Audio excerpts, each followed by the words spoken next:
Hello, everybody. Welcome into the Fantasy Pros Football Podcast. I'm Ryan Wormeli, joined as I am every Thursday morning by Pat Fitz-Maurice and by Jake Ciely from The Athletic. Guys, this is our Thursday show. We talk some starts, we talk some sits, we talk some waiver ads this week that we didn't have last week. And we'll also do our touchdown calls at the end of the show. Quick reminder for everybody that all of our 2025 consensus rankings and tiers can be found at fantasypros.com/rankings. Fitz, whoa. As we are here, a week into the season, what were some of your early takeaways from week one? How are you feeling about all the teams you drafted? Where's your head at one weekend? Yeah, I mean, it was kind of a mixed bag, of course, in week one. Luckily, not too many injuries, although we, are dealing with the news that Brock Purdy is going to miss maybe a month or so. Yeah, I mean, it was an interesting week. Like week one, the unpredictability. Who would have thought that in the early window, the only game to go over the Vegas total would be Steelers-Jets, and it would go flying over the total and almost get there by halftime. Maybe that's the kind of unpredictable season we're in for this year. Jake, what's your headspace like one weekend? It's 1 week. Relax, basically, to use that old cliche. I was actually just looking at our good friend, the Welsh, and I actually sent him a text and say, congratulations on going viral. And I'm looking right now, and now he has almost nearly 1 million views for that Christian McCaffrey sucking the life force out of George Kittle, Brock Purdy, Brandon Ayuk, and Juwan Jennings just to stay healthy this year. Kudos to him for that. Definitely was the tweet of the week, but it's sad for them. But again, for everybody out there, don't overreact. It's week one. You know what? We'll pause here for a second. I'm going to take the floor from you, Worm, if that's okay. It is. For everybody that tuned in at the beginning of August and the end of July, and never since on these shows we were doing together, and said that I'm pulling back on Kenneth Walker being the bell cow. You guys know I said that. How many times did I say it to you guys when I was like, you have to be on the field to be a bell cow? Please tune into the entire story. I moved them all the way down to RB18. Please come for me if you drafted early August. I suffered the same pain. I feel the pain of having him as my anchor running back where I went 3 wide receivers to start. So I understand that. But at the same time, there was additional information. So stay tuned. You can come for me, but also come for me within the right time is all I'm saying. Don't capitulate on this, Jake. We'll talk more about this during the show, I'm sure. But I don't think you need to capitulate on Kenneth Walker just yet. He will be coming up later in the episode. The way this episode is going to work for those who are just tuning in for the first time this week, we got a couple different segments for you. We're going to talk about some of the popular waiver ads this week, and if these are guys that we are going to be considering starting right off the bat, or if they're more stashes for the long term. We're going to plant our flag on some players, guys that we just really are convicted in for this week. And then, of course, we've got some start-sit player debates. We've got some larger ones at running back and receiver, then some more rapid-fire, quick start-sit decisions at every position, including flex, later on in the show. And we'll, of course, wrap things up, as I mentioned before, with our touchdown calls contest where we predict a touchdown for each position. We got to do as well as week one. Well, Harrison hit. He was the only one, I guess, right? Connor hit. No, Connor. Connor. We had Connor too. So I don't have the last week. Yeah, I know mine didn't hit, which is what I'm really thinking about. I was just talking about me and Fitz. Yeah, well, you guys can do is well. Let's see how you guys do when you have to pick the tight ends. Okay, that's always the most difficult one. I will say, that. Yeah. You gave yourself a really bad draw out of the gate on that one. Yeah, that was a tough start. But I'm not on tight end this week, so we'll get to that at the end of the show. Let's start off with: are we starting or sitting some of these popular waiver ads from this week? And the reason we included this segment, we started doing it last year, is because it's very interesting. Like a lot of the times everybody gets all excited about, okay, let's go, spend all our fab and our waiver priority and get whoever the hot names are of the week. But then you are forced with the question of, am I starting this over the guy I was already starting in this spot, unless you had an injury that makes it clear? Or is this somebody that is now on my bench and kind of just on the team moving forward? So I have 4 names in here. It'll be about 3 or 4 each week, just kind of the most popular guys. And this is through our Saints League data on Fantasy Pros is where I'm drawing who these names are that are the most popular ads of the week. I'll start with Quentin Johnston, who was number 1 on that list. Jake, are you starting him or sitting him here in week 2? I'm starting him if I need to shoot for ceiling. The encouraging part was that he was out there more than Keenan Allen, and that Keenan Allen was primarily the slot and 3-wide option. That being said, Keenan Allen still right neck and neck with him in targets, with the fact that he had a higher target share while on the field than Quentin Johnston overall, because Justin Herbert still looks for him. the good news. The end zone and red zone targets were going to Quentin Johnston. We know the big playability. I'm definitely buying in that it might hit. This was a first-round draft talent. And I've said this before. I don't know where Fitz falls on this one, but I thought it was weird that Quentin Johnston, when he was drafted, everyone said, you need patience. He needs development. He's a raw prospect. And after year one, we got what we expected, and people are like, well, he sucks. And now I understand year two, the drops became more of an issue and were magnified by some island games and big play opportunities. But it's not a shock for somebody to take 3 years. We used to be playing this 5, 6, 7 years ago as in year three breakout. Year three breakout was the thing at wide receiver. And I present all that to say is, like, I am starting him, but still no more as a wide receiver 4, just because I don't think he's definitively that far ahead of Keenan Allen, despite the fact that he was at the 3 wide sets, because they are running more 3 wide than we probably expected from this offense. So I have him in similar ranges. Keenan Allen would be the floor. Quentin Johnston would be the upside. I just don't think you have to slam him in your lineup this early just yet. Fitz, what do you think? I've got him ranked wide receiver 44. Like, I think Quentin Johnston is kind of a borderline case. I have him for 43. Yeah, I mean, like, so in a league where you have to start 3 receivers, or where you have to start maybe 2 or 3 flex guys, like, I think you're probably starting him. But to Jake's point, like Quentin Johnston, he always had that size speed combination, and he is just a freight train with the ball in his hands. But, like, if he's actually learned to catch, and he looked pretty good catching the ball against the Chiefs, this is like Happy Gilmore learning how to putt. How about Harold Fannin Jr.? Fitz, you and I talked about him a lot on the Dynasty Show throughout the last several months. Now here in his first NFL game, has 7 catches in week 1. We know that Joe Flacco does like tight ends for as long as he's there in Cleveland. But here in week 2, Fitz, are you starting Fannin? Well, I think he's probably a start for a lot of the people who picked him up, since I'm guessing a lot of those people were replacing either George Kittle or Evan Ingram or maybe Dallas Goedert, who's questionable for this week. But, like, if you just picked him up as kind of a luxury guy but behind someone like Tucker Kraft or Tyler Warren, obviously not. And, as excited as I am about Fannin, some of his week 1 success may have been opponent related. The Bengals were really beaten up by tight ends last year. And, then Fannin and David Njoku combined for 10 catches and 100 yards against the Bengals last week. So for this week, I mean, I think I'd actually rather play Brenton Strange of the Jaguars, because the Jaguars are going up against the Bengals. Harold Fannin Jr. is tight end 17. Jake, where do you have him ranked? 16, just one spot. I completely agree with Fitz. And, I kind of pushed back in my ranks column at The Athletic. And I said, he had 64.6% of the routes. That's cool. That's actually half decent for a tight end.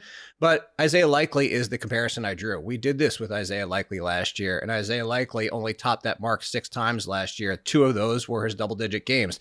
The other games where he didn't also had 2 double-digit games. I think Fannin and Likely are a good parallel. Is they're the more athletic, arguably the higher ceiling on both of their teams, tight end option. It's just when you run 2 tight ends, it's very hard to get value from one, let alone 2. Now, if they keep phasing away from Njoku because he's a free agent, or even Njoku gets hurt, cool. I'm just with Fitz on this one, like Strange. He's in that conversation. I do have Fannin over Goddard because he's banged up. I have him over Evan Ingram, who, by the way, split with a 3rd tight end, Lucas Kroll, to give you that headache. Good. Thank you for that, Broncos. But it's just the fact of the volume of being on the field. So it's tight end if you want to shoot for the upside, but I'm with Fitz. I'm not benching Kraft for him. I would play Juwan Johnson over him. I think there's just a few that feel a little bit safer, but the ceiling's there because he's a tight end. Just to extend the Fannin Likely comparison, 2 guys who burned up a lot of week 2 fab money in each of the last 2 years. Yeah, for sure.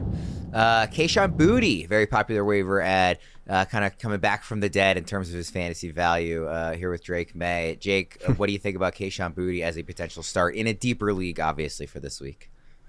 Yeah, I grabbed him in a few of my leagues, but it's a grab and wait, in my opinion, mostly because, so my biggest concern for the Patriots coming out of week 1 was the fact that Douglas was only out there about 60-some-odd% of the routes, despite the fact Stefon Diggs wasn't fully integrated. Stefon Diggs wasn't even out there for 50%, and yet Diggs got his targets. Douglas didn't see that boost from last year.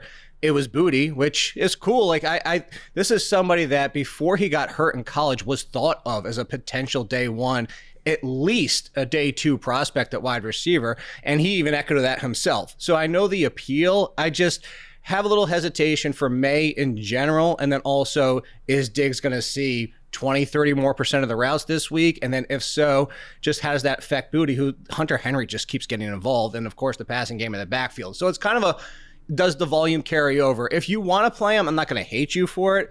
I would just be a little bit cautious about thinking you're going to get that every single week until we see what the full offense looks like.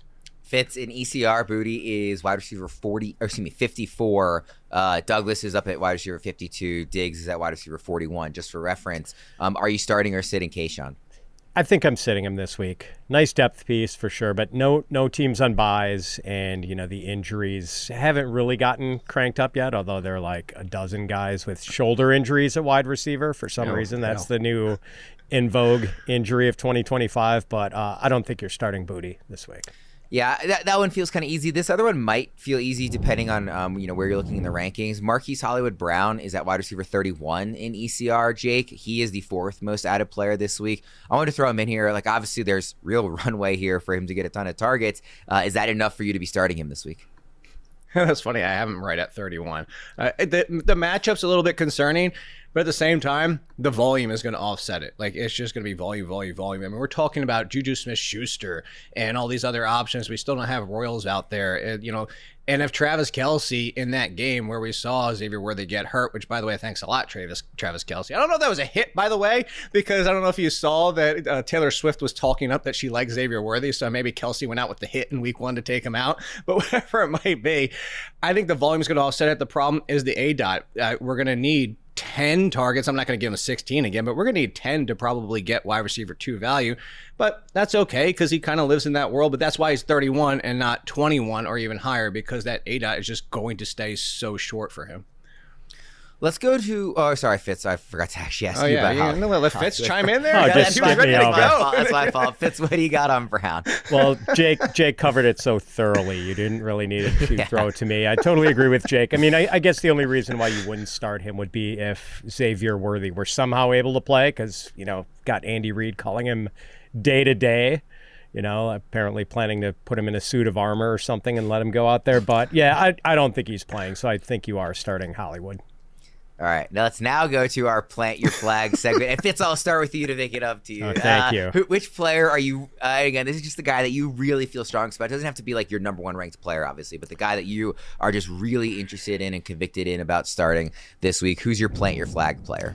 Jameson Williams. Do not be discouraged by his 4 catches for 23 yards last week. I think JMO goes off this week against a Bears defense likely to be without its best cornerback, Jalen Johnson. And, our colleague Andrew Erickson refers to Ford Field as the Coors Field of the NFL. It's a place where we often see offensive pyrotechnics. We certainly did not see offensive pyrotechnics from the Lions in Green Bay last week, but this is a get-right spot for Detroit against Chicago. Jameson Williams, Fitz, is actually 2 spots behind Marquise Brown in ECR for this week. I assume because you have this conviction on him, you would start Jameson? Wow. Absolutely. Okay. Jake, what do you think about Williams real quick? I agree. I actually think this is a great bounce back spot. You look at the fact that I think we talked about it last year. I don't remember. It's 17 podcasts. Somewhere I talked about it. And I said that Jared Goff's outdoorness, or whatever you want to call it, I'm making that a word.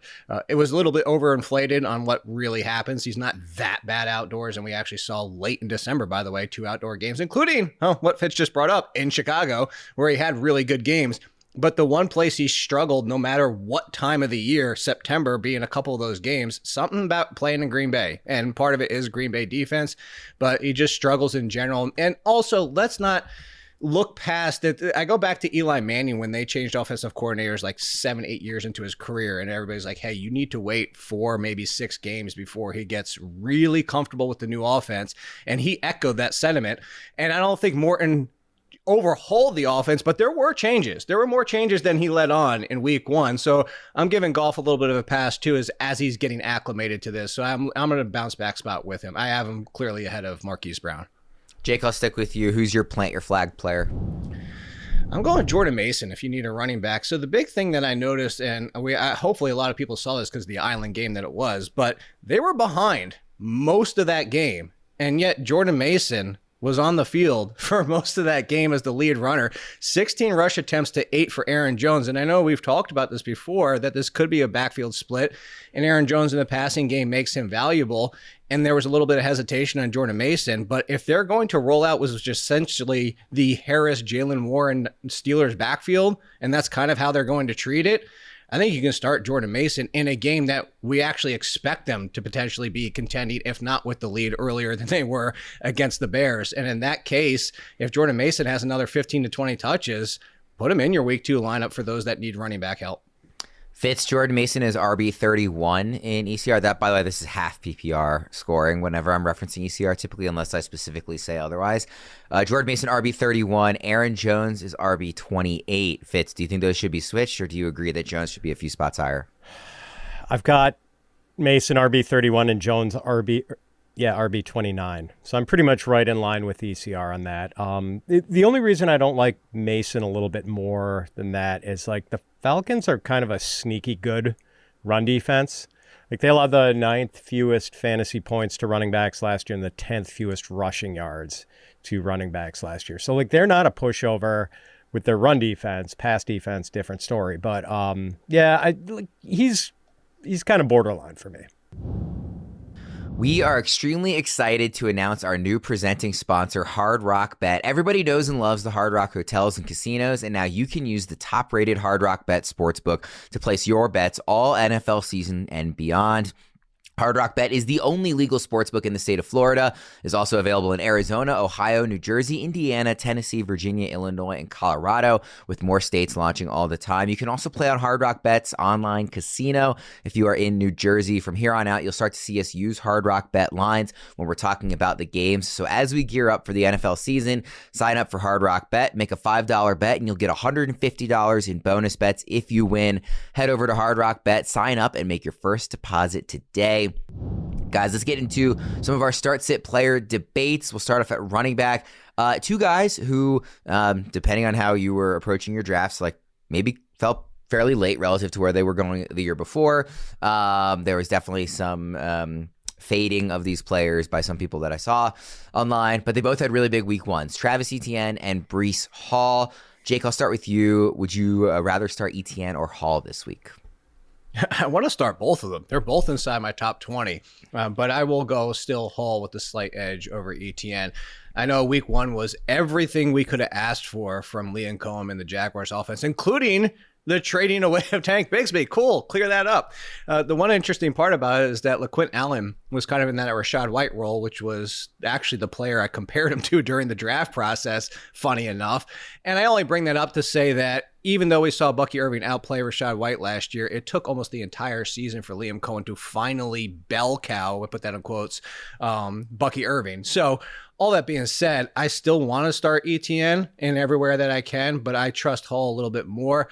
It's not anything that's changed from what you guys and I previously talked about when I brought it up to you, that they use the bigger running back next to Justin Fields. And I mean that as in any team that's used Justin Fields, they usually put the bigger body next to him once they're inside the 10-yard line to offset his skill set. That being said, we know that Justin Fields can and does throw to running backs, and he did with Breece Hall. It was that explosiveness. It's that the fact that who is still their number 2 right now? Josh Reynolds. So I think the real number 2 is Breece Hall. So I'm okay with it. I think they're going to have similar workloads. And again, the passing game, I think, is a little bit better. As crazy as that might sound to people, I think the passing game upside is better for Breece Hall than it is for Etienne. Fitz, I think it's probably fair that a lot of people would agree with Jake in terms of, like, ideally you'd like to be starting both of these guys. But I think there's probably a lot of builds out there where, you know, they're strong at receiver, so there's not room in the flex. And, you know, they took another running back early, and you really have to pick between these two, given how late Etienne was going. So if you were forced to not start both, but pick one, they're RB15 and RB16 respectively in ECR, who would you pick? And that's how I have him, RB15 and RB16. I have Etienne ranked 1 spot higher, but I don't have a real strong feeling about this.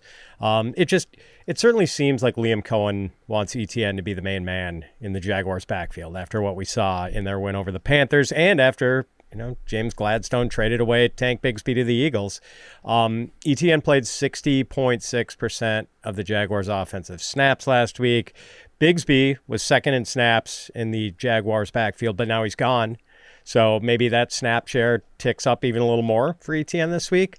And as for Hall, like after an entire offseason of Aaron Glenn saying he wanted to use all three of his running backs, I mean, the Jets did play Braylon Allen and Isaiah Davis some, and Braylon Allen had an 8-yard touchdown run, but Hall played 57.8% of the Jets snaps. Pretty healthy snap share there. I, feel slightly more confident in the size of Etienne's role, I guess, but still very encouraging usage for Hall in week 1. I won't ask the same question on every player debate, but for these two in particular, do you guys feel like in terms of your rest of season rankings, you are aggressively moving them up after just 1 week? Because these were two guys that, like I said at the beginning, there were some people who liked them and thought they were good values where they were and worthy risks, but these were not players that were being aggressively fought after on draft day for the most part. So do you guys feel like 1 week I've seen enough, both these guys, like kind of full steam ahead going forward if you have the space to start them, borderline set it and forget it, Jake? Or do you still have any like kind of trepidation based on let's not overreact to just 1 week?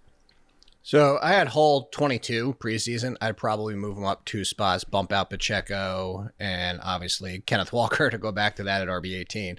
So that would pretty much be it, like right around 20, maybe a spot or 2 more if we want to do a complete toss-up. So he's not moving that much.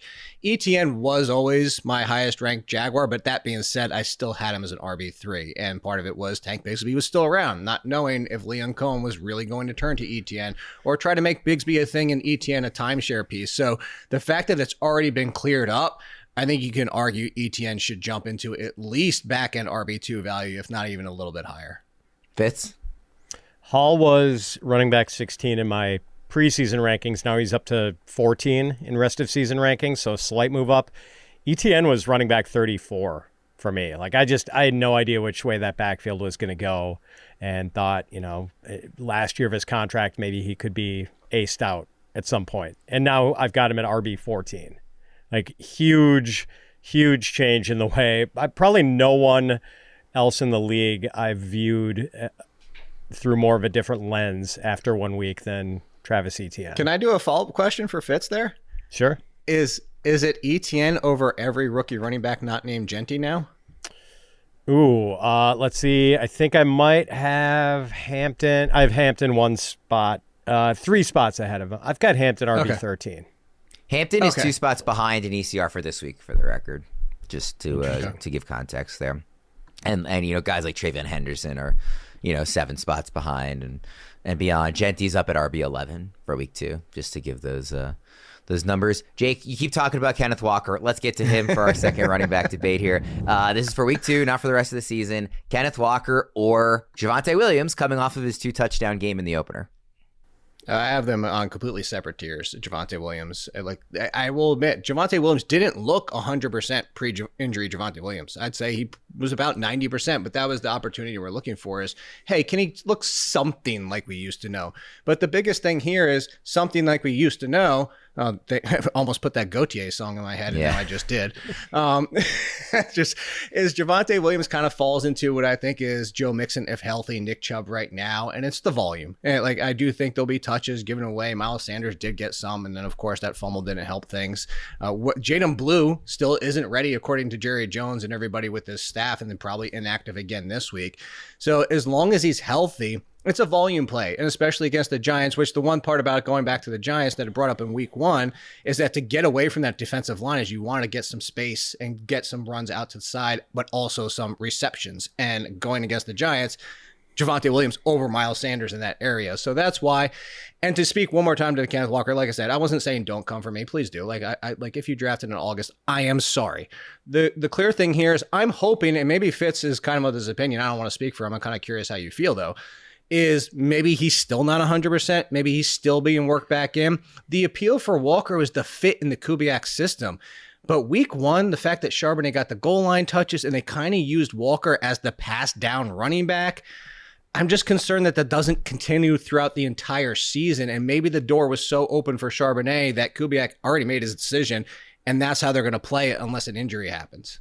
Fitz, what do you think? I think Walker is probably one of the most discussed players this week, coming off of week 1, just in terms Disgusting. of like, yeah, that's probably a better way to put it. Just like, he again, the fit in the offense was really appealing. He was one of my most targeted players in that like round 3 and 4 range if I was going receiver early, largely because of what Jake said early in August. No, I'm just kidding. I liked him already too. But you could see the upside case so clearly. And now we've seen just in 1 week the downside case, not true, full downside, but like the way in which the ceiling doesn't get hit. So when you look at Walker compared to a guy like Javonte, who still does not look like the player he used to be, but has this amazing. I was shouting from the rooftops that he was going RB 37 in real time ADP by the end of draft season, and I was like, that is insane. This is the starting running back who is going to get, I think, pretty much every touch he can handle, just because there's no other competition there.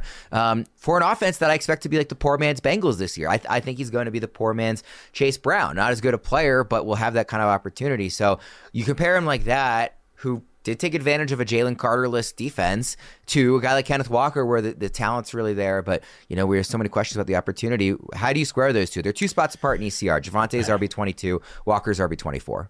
Yeah, you're right about Walker being probably the most discussed player early this week in the post week 1 aftermath. And I hosted a Q&A on the Fantasy Pros Discord last night, and I got more questions about Kenneth Walker than any other player. But, at the top of the show, I told Jake he should not capitulate on Kenneth Walker, at least not yet. Look, I'm not that worried about the Seahawks running back usage in week 1. Yes, Charbonnet outsnapped Kenneth Walker 30-21, but as Jake sort of alluded to, Walker was dealing with the foot injury last season, and he missed some practice time in August with foot soreness. I think the Seahawks are just being a little cautious here. And Charbonnet is one of the better backup running backs in the league, so they can afford to lighten Walker's load if he's not 100%. But, I don't think the foot issue is a big concern. And maybe evidence of that is that Walker got touches on a really high percentage of his snaps. He played 21 snaps. He either carried the ball or ran a route on 19 of them. He had 10 carries and 3 catches, so touched the ball on more than half of his 21 snaps. I'm still pretty bullish, and I am very high on the Kubiak running game. So Javonte, he had the 2 touchdowns against the Eagles. There just wasn't a lot of sizzle in his performance, though. He averaged 3.6 yards per carry against an Eagles defense that was missing Jalen Carter. So I still feel much better about Walker than I do about Javonte. And this is from someone who, to your point, Worm, I fell backwards into Javonte Williams in a lot of drafts. And I really was not that into him, but I wound up getting him on 3 or 4 teams just because no one wanted to take him. I on Javonte, on the performance against Philly, I just wanted to quickly say, and I didn't go back and look at actually what his yards per carry was before the delay and after. It did feel like it was like a tale of 2 different games just for the offenses in general, when they had that hour-plus lightning delay in the opener. So I don't know if his yards per carry and efficiency, just the general offensive performance, dropped a lot during that when looking at the course of the whole game. It felt like that kind of threw everybody off, and they came out a bit rusty. I'm sorry, the scoring was way down after that. So I'm curious to see how he does, moving forward against a more normal team, but he's facing Dexter Lawrence this week, so that's maybe not the easiest matchup for him, and we'll see how that goes. Let's go to the wide receiver debates here. Tyreek Hill versus Ricky Pearsall. Pearsall obviously interesting in that he had a pretty good looking, first game in terms of the usage, and he's obviously a talented player, but now we have this quarterback issue in San Francisco. Going to be Mac Jones for a month-ish. You kind of mentioned it at the top of the show, Fitz, that there's a little uncertainty about what that exactly is going to look like.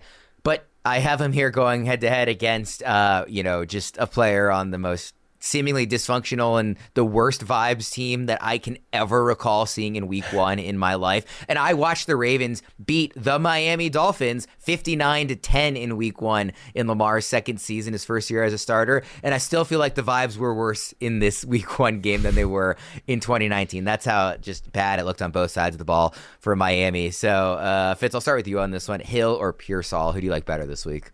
I suspect this is going to be this opinion is going to put me in the minority here, but I would play Tyreek.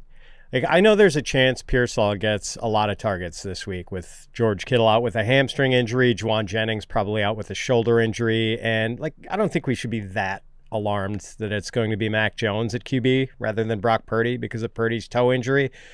But I also think there's a good chance Christian McCaffrey touches the ball 25 times and Brian Robinson touches it a dozen times, and the 49ers just try to beat a bad Saints team with a ball control attack that mostly uses the running game and the short passing game. As for Tyreek, our guy Debro made some really interesting points about him in the primer this week. So the Dolphins pulled their starters in the fourth quarter because they were getting steamrolled by the Colts. But in the first three quarters, Tyreek had a 27.8% target share, a 48.2% air yard share, a 30.8% first read share, and he averaged 2.5 yards per route run. All really encouraging numbers, but unfortunately, Tua was just awful. So Tyreek Hill had like 4 catches for 40 yards. I don't think Tua is terrible. Like, he led the league in passing yardage a couple of years ago. He just had a really, really bad game. Dolphins are back at home. They're playing the Patriots, who've been playing without star cornerback Christian Gonzalez. And they got completely firebombed by Geno Smith and the Raiders passing game last week. I'm still starting Tyreek Hill. Jake, I'm curious, not just what you think about these two players, head to head, but what you think about the Miami situation in general. If you are buying into the idea that, hey, this is just like as bad as it gets in week one, but they're still healthy, so let's give them a chance for a bounce back, or if this is just going to be a lost season for them. I think it could be the latter. I mean, let me ask you guys one question. What the hell did Mike McDaniel do since last January? Like, what the hell did he do? Because the NFL adjusted to Mike McDaniel in that offense, and he had an entire offseason to do the same. And through week one, at least, it looked like Jack Bleep. You know what? Like, there's no sugarcoating it to the fact of there's no excuse. Like, there's a reason he's on the hot seat. There's a reason that Greer's on the hot seat. The offensive line is still a question mark. And the biggest concern I have, which is going to maybe even sound crazy, but it has nothing to do with the players, is that he didn't shove Tyreek Hill under the bus, but he kind of like nudged him off the corner there and saying like, I'm sorry, not Tyreek Hill, Tua, about the quarterback play. He kind of like walked past him, kind of like bumped into him as the bus was coming by.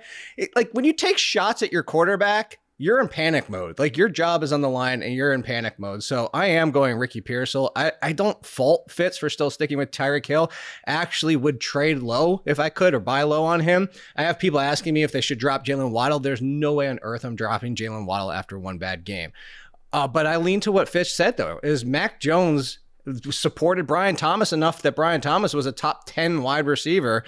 I think he can do the same for Ricky Pearsall in this start, whether or not Jennings is out there, to offset the volume. The one concern I think would be the floor, and Fitz didn't say this, but I wonder if he would agree.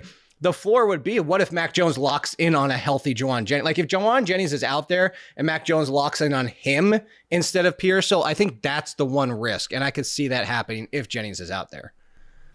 Yeah, the 49ers offense in general, like, I wonder if this is maybe like foolish of me, but I just like, I don't really care who the quarterback is. Like, I just have too much faith in Kyle Shanahan, and like, we've seen him do it with really surprising and bad quarterbacks in the past, to the point where like Mac Jones is good enough that I'm like, you know what, like with Kyle Shanahan calling plays and designing stuff, like, I think he can be enough. And I think that's a great point on the Brian Thomas Jr. thing, how like we have seen him kind of support, this really elite level receiver play from a guy before. Fitz, what do you make of Jake's point about like maybe he just locks in on Jennings? Yeah, that could be. That's the thing. You just don't know how it's going to work with Mac Jones at the controls. That's like a little bit of my hesitation with Pearsall. But I think Pearsall is an obvious start this week, though. Yeah. Let's go to another wide receiver debate here. And this is a player that I included in the start sit from the waiver ads section, but I thought it was interesting. They were near each other in ECR. Marquise Brown or Odunze, who, it wasn't the biggest game for the Chicago passing offense in week one, but he did catch a touchdown. Obviously, year two, Jake, I know Odunze is somebody that you were really interested in. So him here in week 2 of year 2 going up against Hollywood Brown, who do you prefer? Oh, I got Odunze still. Similar to the Jameson Williams conversation. I understand Hollywood Brown if you want the floor, but I feel like that's all it is against the floor. And I don't like the fact that he's going against the Eagles again. And it has nothing to do with the Super Bowl. It just has to do with the fact that I'm worried about the Eagles secondary. I'm worried about the fact that it's going to take 10 targets to get that value that we were talking about earlier, just to maybe peck into wide receiver 2. The guy had 16 targets and needed a big play at the end of the game to get 99 yards, not even 100 yards. And I'm not saying things won't change this week. Obviously, the game plan shifted as soon as Xavier Worthy got hurt, and maybe they use Brown downfield a little bit more. It's still not the best matchup for me. And I know the Detroit secondary is possibly on par with the Eagles. I would still give it to the Eagles. I bring that up to say that the Lions are concerning enough, but against the Packers, I don't think they showed anything where I wouldn't say, you know what, I'm going to go out there and play Odunze again. I will admit, here's the one caveat. If you don't like the floor, the lower floor is clearly with Odunze. Yeah. Fitz, are you looking at this through that same prism of like what the floor could be and the ceiling, or do you have like an easier call just in terms of you really like one player versus the other? Yeah, I mean, I definitely think the floor is safer with Hollywood. He's going to get a huge number of targets again out of necessity. But I don't know how long he's going to hold up if Patrick Mahomes keeps peppering him with these short throws and making him face tacklers who weigh 100 pounds more than he does. Like it seems like Hollywood is a good bet for at least 6 or 7 catches this week, maybe more if he doesn't get knocked out of the game.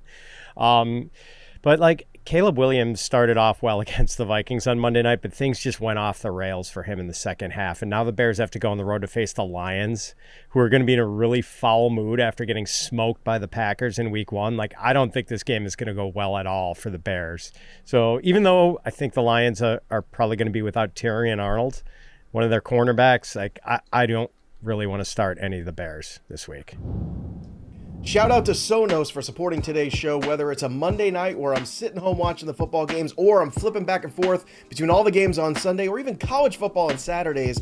If I want to feel like I'm in the game, there's only one way to do it, and that's the sound of Sonos. Whether it is on the go with the headphones or the home theater experience, nothing takes you into the event live, feeling like you're in the stadium like Sonos. And I'm telling you right now, if you care about sound, you care about the experience of your sports, of your movies, Sonos is for you. It delivers incredible studio quality, and it makes it easy to really enjoy and enhance all of your entertainment levels. Take them to the next level. The home theater system I've got in my house, let me tell you something. It is next level. It's easy to set up. Sometimes those things are complicated. Sonos is not. They make it easy to up your experience level. And I'm telling you right now, the Sonos soundbar, way better than the old one I used to have. So much better. The Ace headphones too. You want to talk about quality. You want to talk about battery life. Up to 30 hours of battery. You get 3 hours of playback with a 3-minute charge. That's incredible.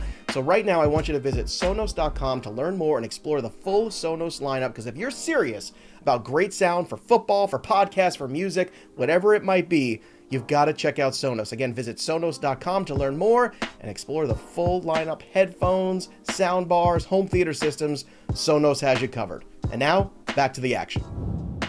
All right, let's go to the rapid fire start sit decisions here. We've got some players at every position included in this one. At running back, Isiah Pacheco or Zach Charbonnet, who we kind of talked about from the other side of it in that backfield with Kenneth Walker already. Fitz, I'll start with you on this one. Pacheco or Charbonnet this week? Pacheco. We just talked about the Walker-Charbonnet dynamic, and I think the balance of power in the backfield probably shifts back towards Walker in the coming weeks.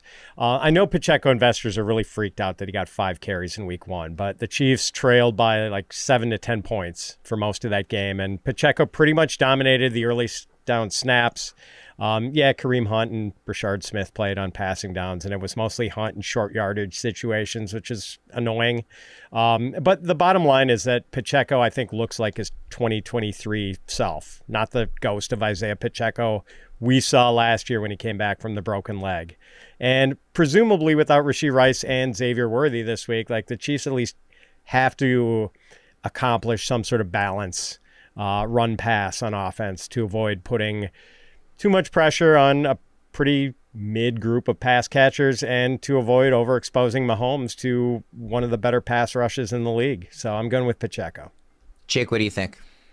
Yeah, so for all the reasons until that last part, I was agreeing with Fitz as in why I would go both Seahawks running backs over Pacheco. I have legit concerns. Like, if you told me this game was competitive from the jump throughout the entire way, I would agree. I just don't know that the Eagles just don't gobsmack them again. I just think the Eagles match up too well with the Chiefs.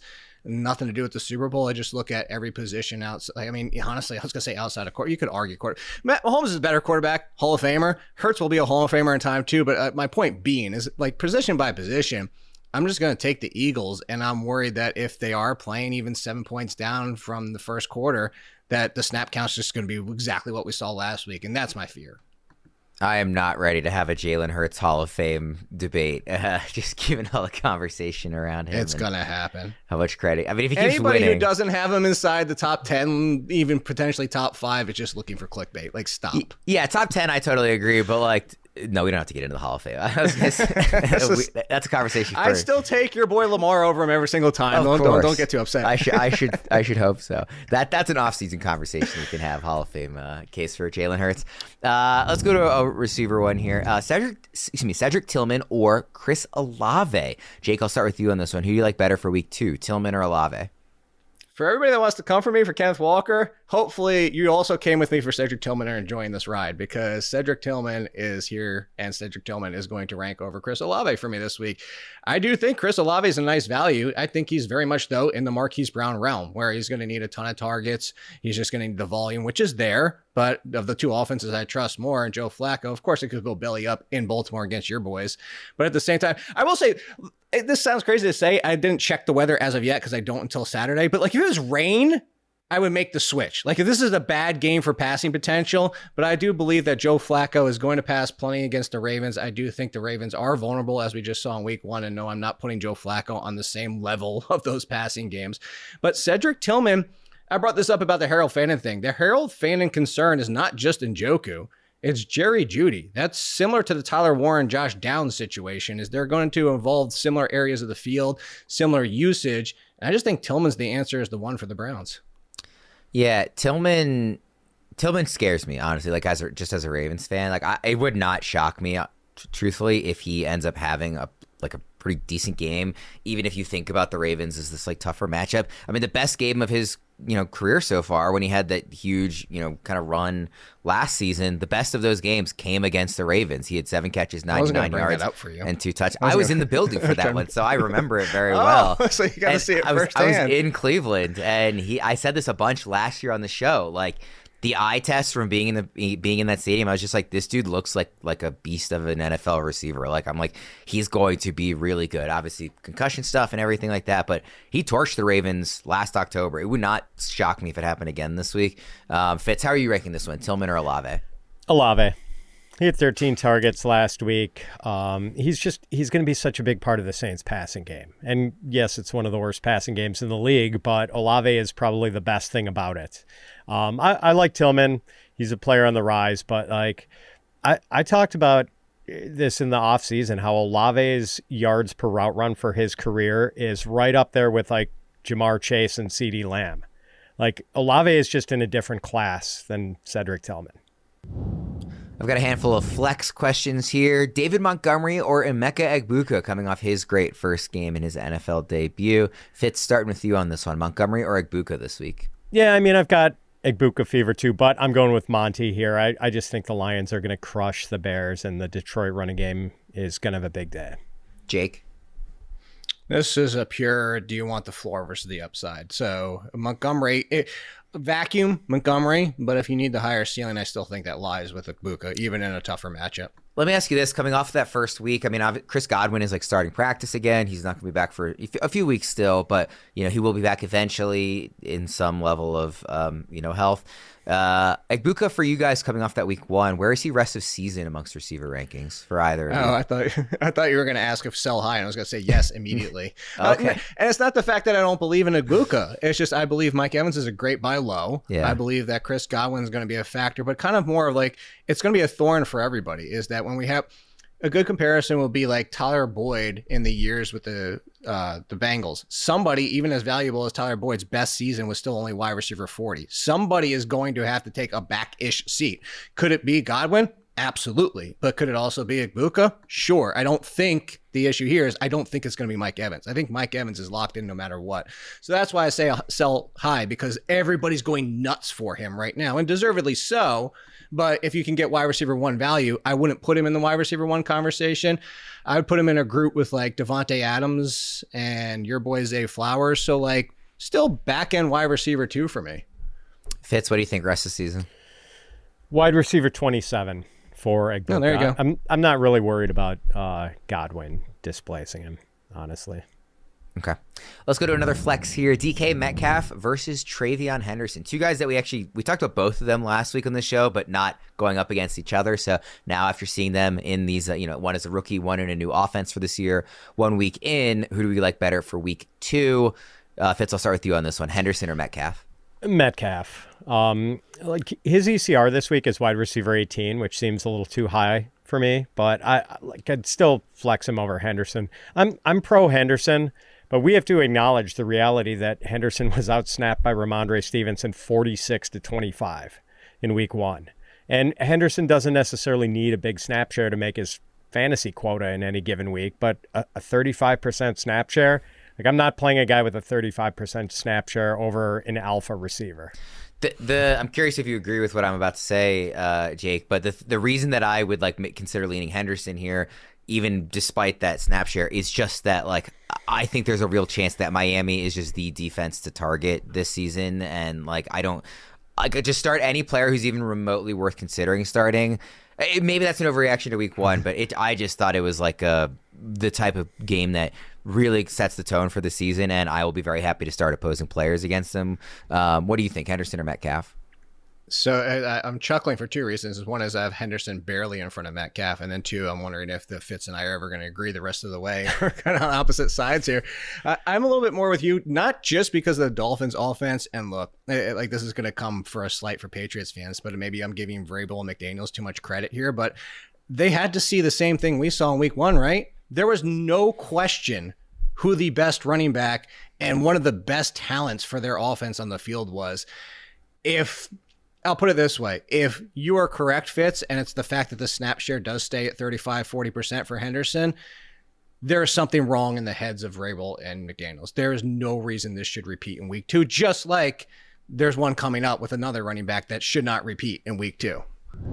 The next start-sit decision here is Dylan Sampson or Jalen Waddle. Starting with you on this one, Jake.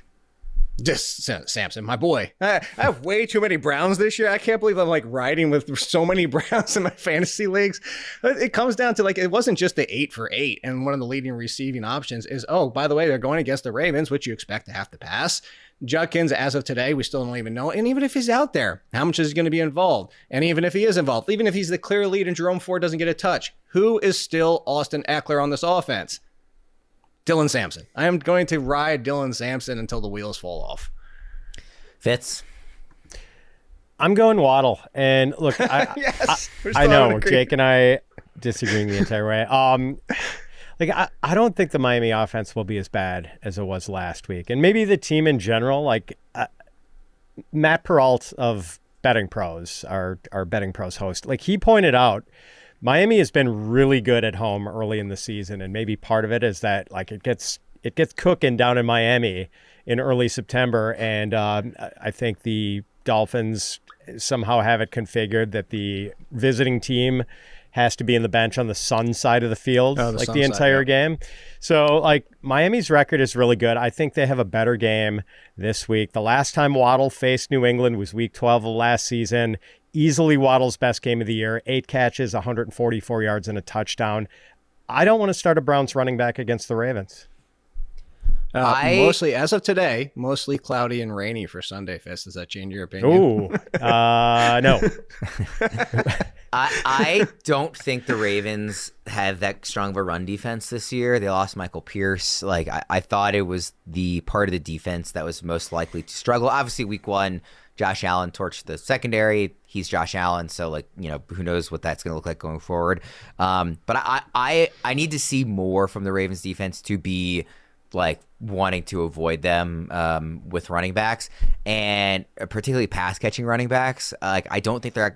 Kyle Hamilton's very good against screens. I don't know if this defense as a whole is very good against screens. At least it hasn't been in recent years. So, any kind of pass catching back, like Dylan Sampson coming off of a game where he caught 8 passes, it would not surprise me if he actually has a pretty good day in any type of half PPR or PPR format. And And I also Fitz, you know this, I loved Sampson in the draft process, and I loved the fit, especially with Judkins not being around. So I kind of just want to ride Sampson until he gives me a reason not to, honestly. Well, Worm, you voluntarily brought up the Ravens-Bills game. I guess the healing has begun. Just yesterday, I started listening to some of the recap shows that I'd been putting off for a few days because I needed to emotionally recover from it. It's a long season. All right, a loss in week 1 doesn't kill him. So that was a tough few days for me. Let's go to another flex and get off that game as quickly as possible. Michael Pittman or RJ Harvey this week. Fitz, I'll start with you. All right, let's see if Jake and I can finally find a love connection here. We should not be on the newlywed game together because we would not win. I'm going to go RJ Harvey. I hate that he only had a 29% snap share against the Titans last week, but we saw the big play potential. He had a 50-yard run where it looked like he was shot out of a freaking cannon. And I don't want to play any quarterback or wide receiver against the Broncos unless it's a star-level guy. The Denver pass defense is just too nasty. Best in the league. Jake? We barely agree this time. Finally. There we go. Flip it over. This is who I was alluding to with TreVeyon Henderson, is you clearly need to get the ball to RJ Harvey more. And I know Sean Payton is going to do Sean Payton things, as he does, use multiple running backs, rotate his wide receivers on top of it. Marvin Mims was disappointing. Maybe we should be looking at Troy Franklin, or maybe he goes back again and switches it all up because he's Sean Payton. But the one thing I do know is that he knows enough to get the best out of his running backs, and I think he's going to give more touches to Harvey this week. All right, I want to do a quarterback one and a tight end one to wrap things up. We'll start with the quarterback one. How about Patrick Mahomes versus Drake May? They are both ranked very highly this week as QB1s. I had it up yesterday. I want to see if it's moved at all. I believe they were QB 10 and QB 11 when I last looked. No, it's QB 9 and QB 10 now. Mahomes is at QB 9, May is at QB 10. But I think it's very possible there are teams out here who have Mahomes as their starter when they drafted, and then Drake May as their backup. So with them being back-to-back here in the rankings, I wanted to throw them in there. Fitz, I'll start with you. Mahomes or May? I've got Mahomes ranked one spot higher. I don't like that his pass-catching weaponry is so depleted, but Mahomes is still a great quarterback. We saw him run pretty aggressively last week against the Chargers. I can't wait to see how Drake May plays against the Dolphins, because Miami blitzed at the highest rate in the league in week 1, and obviously it didn't work out very well against the Colts. So a big game is definitely in play for Drake May. But if he's not as far along as we hope and doesn't handle the blitz well, maybe he has a terrible game. So I think Mahomes is probably just a little safer. What do you think, Jake? Yeah, we disagree again. Yay. It's the safer I don't disagree with. It's the rushing upside that it continues to vault May with the higher ceiling at quarterback. And again, I keep going back to this Eagles matchup, and maybe Mahomes flips it. Maybe he's pulling it what we've seen from the greats. He's figured out enough, and he's seen enough of the Eagles that it's finally you can see what I do now this week. But I still feel like the ceiling is with May. They're very close, though. I have them back-to-back as well. Tight end, TJ Hawkinson or Kyle Pitts? Jake, who do you have here? If TJ Hawkinson couldn't do it with no Jordan Addison, how worried are we going to be when he finally comes back in 2 more games? And I just bring that up to say, why not go after Kyle Pitts? It happened in week 1. And for everybody out there that maybe didn't watch the game, Kyle Pitts hasn't changed. He still can't separate. He's still not great in his routes. But the one thing they did in week 1 that I liked is, by the way, you have this athletic matchup problem. He basically played power forward. He was leaning into him and spinning off the coverage. It wasn't like he was a great separator. So he's still Kyle Pitts. It's just they're kind of figuring this out. Hey, maybe we don't ask him to run routes where he doesn't separate. So the potential that we don't have London or Mooney or both, I think that Kyle Pitts is in play. And I go back to, like I said, about TJ Hawkinson, who, by the way, wasn't even barely involved in that amazing 4th quarter by JJ McCarthy. Fitz, do you like Hawkinson or Kyle Pitts? Yeah, Jake nailed it. Pitts, 7 catches for 59 yards on 8 targets last week. Hawkinson, 3 for 15 on 4 targets. I'm not basing this solely on last week's results, but Kyle Pitts is probably more essential to his team's passing game right now than Hawk is to his, especially if Darnell Mooney is out again for the Falcons.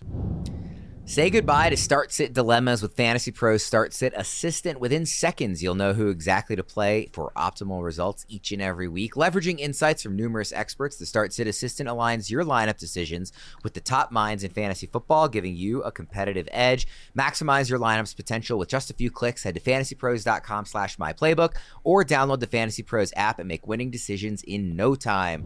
All right, guys, we'll wrap things up with our touchdown calls contest. I am on running back. Jake is on receiver. Fitz, good luck with tight end.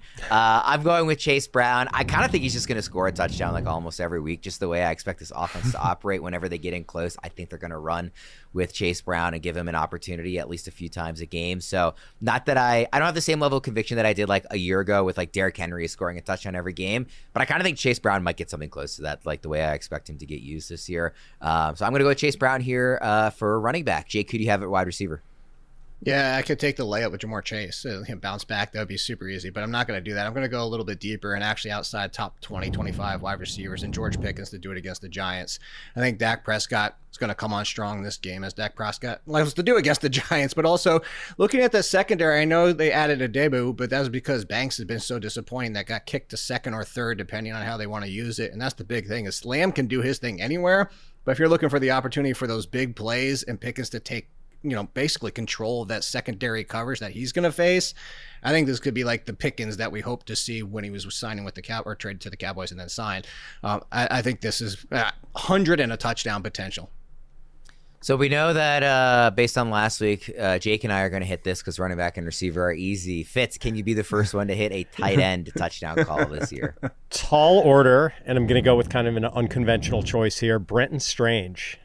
He had 4 catches for 59 yards for the Jaguars last week, and I think he has another good game Sunday against the Bengals defense that really gives it up to tight ends. All right, so we got Chase Brown, George Pickens, and Brenton Strange as our picks in the touchdown calls contest. You can dominate your fantasy football league with Fantasy Pros Premium, now available for free for 6 months when you deposit and place your first wager on one of our partner sportsbooks. This is the easiest way to get full access to our top fantasy tools all season long. Go to fantasypros.com/premium to get started. We'll wrap things up there. For Jake and Fitz, I'm Ryan Wormeli. Thanks for tuning in. We'll see you again next time.